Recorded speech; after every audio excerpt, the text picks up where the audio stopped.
কখন আপনি একজন রোগীকে বা একজন মানুষকে, সাধারণ মানুষকে আপনি বলবেন যে আপনার উচ্চ রক্তচাপ আছে? কখন বলা যায় যে এই রোগীটার হাইপারটেনশন আছে? এই নাম্বারটা যখনই দেখি তখনই একটু আমাদের মধ্যে কোয়েশ্চেন মার্ক থাকতে হবে যে এটি কি অ্যাকচুয়াল ব্লাড প্রেশার রিডিং কিনা, এই ব্লাড প্রেশারটা তারপরও আপনার উপরে কিনা। যদি সম্ভব না হয়ে থাকে তখন আমরা মেডিসিনের ব্যাপারে চিন্তা ভাবনা করতে পারি। কখন আপনি একজন রোগীকে বা একজন মানুষকে, সাধারণ মানুষকে আপনি বলবেন যে আপনার উচ্চ রক্তচাপ আছে? মানে এটা কি এমন যে কত মাত্রার বা কত, মানে আমরা জানি যে সাধারণ মানে মানে স্বাভাবিক মাত্রার রক্তচাপ হচ্ছে 120/80, রাইট? তো এটা যদি পাওয়া যায়, এর বেশি যদি পাওয়া যায়, কতদিন ধরে পাওয়া গেলে, মানে কখন একটা মানুষকে আপনি বলবেন যে হ্যাঁ আপনার উচ্চ রক্তচাপ আছে, এবার কিছু একটা করতে হবে? হ্যাঁ, সেটা আপনার ব্যবস্থা আপনি দিবেন রোগীর অবস্থা বুঝে। কখন বলা যায় যে এই রোগীটার হাইপারটেনশন আছে? আচ্ছা, খুবই সুন্দর প্রশ্ন।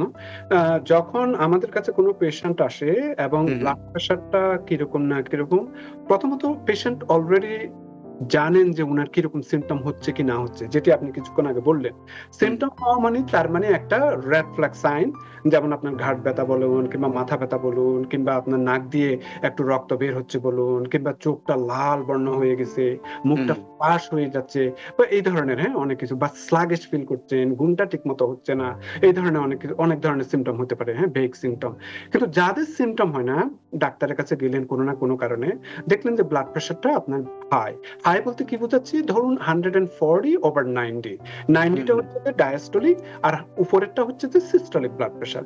এই নাম্বারটা যখনই দেখি তখনই একটু আমাদের মধ্যে কোয়েশ্চেন মার্ক থাকতে হবে যে এটি কি অ্যাকচুয়াল ব্লাড প্রেশার রিডিং কিনা। কেন বলছি সেটা, যেমন আপনি যখন ডাক্তার সাহেবের চেম্বারে যাবেন, আপনি একটা স্ট্রেসফুল সিচুয়েশনে থাকেন। হয়তো আপনি খুব তাড়াহুড়া করে এসেছেন, হয়তো আপনি হোয়াইট কোট দেখে কিংবা ডাক্তারের শরণাপন্ন হবেন কি না কি বলে সেটার জন্য একটা স্ট্রেসে আছেন, সেটার জন্য আপনার ব্লাড প্রেশারটা বাড়তে পারে। তো এই জন্য যখন ডাক্তারের কাছে যাবেন তখন উচিত যে অন্তত 5 to 10 মিনিটস একটু ওয়েটিং রুমে বসে রিল্যাক্স থাকুন, যাতে কোনো অবস্থাতে যাতে আপনার অন্য কোনো ধরনের স্ট্রেস না থাকে। এরপরে অবশ্যই জানতে হবে যে ব্লাড প্রেশারটা মাপার আগে আপনি কোনো ক্যাফিন খেয়েছেন কিনা, ড্রিঙ্ক করেছেন কিনা, স্মোকিং করেছেন কিনা, তারপর আপনি ভরা পেটে আছেন কিনা, এই ধরনের কিছু ফ্যাক্টর ইনভলভ থাকে। তারপর ব্লাডারটা ফুল কিনা, প্রস্রাব বাথরুমে যেতে আটকে হবে রেখেছেন কিনা। এই ধরনের এগুলি। তো এরপরও যদি দেখি যে অনেক সময় ডাক্তারদের চেম্বারে আসলে ব্লাড প্রেশার এমনিতে একটু বেশি পাওয়া যায়, এটাকে আমরা হোয়াইট কোট সিনড্রোম বলে থাকি। তো যদি এরকম হয়ে থাকে কিংবা 140 লিটল বিট প্লাস মাইনাস এরকম যদি হয়ে থাকে, একটু কোয়েশ্চেন মার্ক দেওয়া উচিত যে আপনি বাসাতে ব্লাড প্রেশারটা মাপেন কিনা কিংবা আপনার ফ্যামিলিতে ব্লাড প্রেশার আছে কিনা, আপনার ওজনটা কেমন।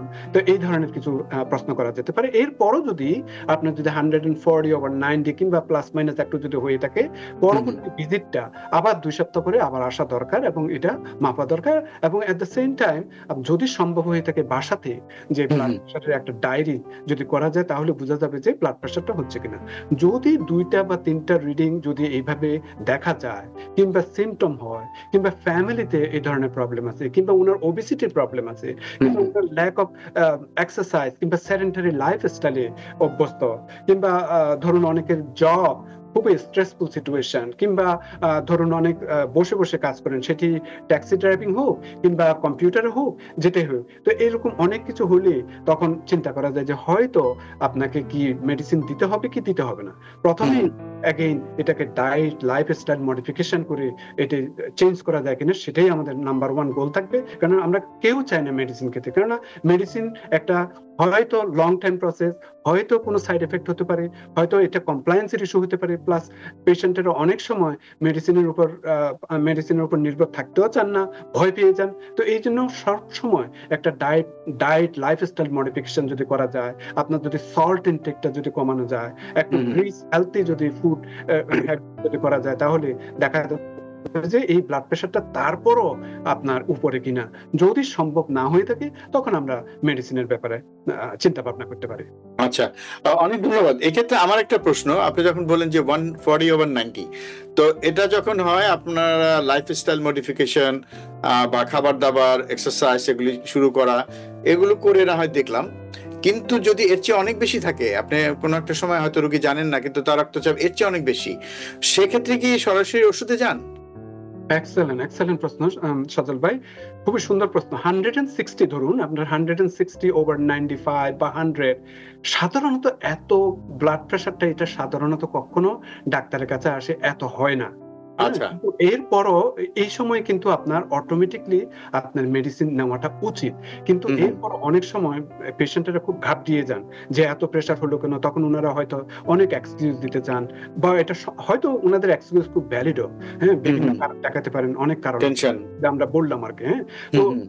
হয়তো উনারা বলেন যে, "না আমি দেখি আরেকটা সপ্তাহ দেখি, হয়তো আমার এই স্ট্রেসের জন্য এরকম হয়েছে, দেখা যায়।" তো ঠিক আছে, আমরা হুম, সবসময় অনার করি যে এরকম হচ্ছে। কিন্তু তবে একটু বলি যে বাসাতে গিয়ে প্রতিদিন অন্তত ১ বার করে ব্লাড প্রেশারটা মাপবেন যে এই ধরনের আছে কিনা। যদি হয়ে থাকে অবশ্যই ১ সপ্তাহের মধ্যে আপনার ব্লাড প্রেশারের মেডিসিনটা আপনার স্টার্ট করা উচিত। কারণটা হচ্ছে যে যদি হুম, হুম। ব্লাড প্রেশারটা যদি এরকম থাকে কিংবা হুম, হুম। তার থেকে যদি বেশিও হয়ে যায়, তাহলে অনেক সময় অনেক ক্ষতি হতে পারে।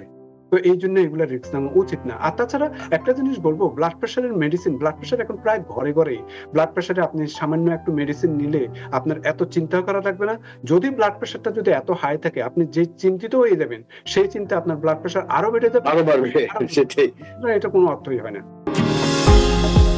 নিউ ইয়র্ক থেকে সম্প্রচারিত TVN 24 টেলিভিশন বিশ্বজুড়ে বাঙালির কণ্ঠস্বর।